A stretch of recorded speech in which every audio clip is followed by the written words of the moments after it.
আল্লাহ পাক তাদেরকে ভালোবাসেন যারা তার রাস্তায় সংগ্রাম করে সারিবদ্ধ ভাবে প্রাচীরের ন্যায়।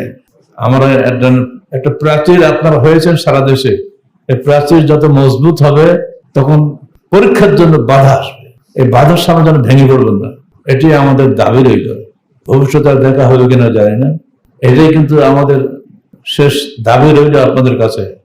আমরা জীবনের বাঁচি বা না বাঁচি, আহলে হাদিস আন্দোলন যেন মরে না যায়, একে বাঁচিয়ে রাখার দায়িত্ব কিন্তু আপনাদের। ইনশাআল্লাহ আগামী দিনে আল্লাহ পাক কাকে ইমারতে নিয়ে আসবেন আমরা জানি না, কিন্তু দায়িত্ব প্রত্যেকের কিন্তু সমান।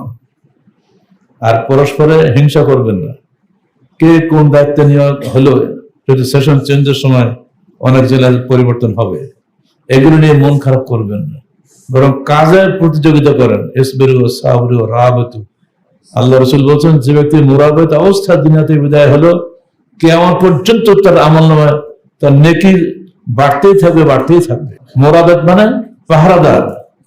আপনি আহলে হাদিস আন্দোলনের পাহারাদার, কোন রকম শিরক বিদআতের জন্য আপনাদের আন্দোলনে না ঢুকে এই পাহারাদারি করতে করতে যদি আমরা দুনিয়া থেকে বিদায় হয়ে যাই, তাহলে এই বিদায়টা আমার কিয়ামত পর্যন্ত আমলনামায় লিখিত হবে।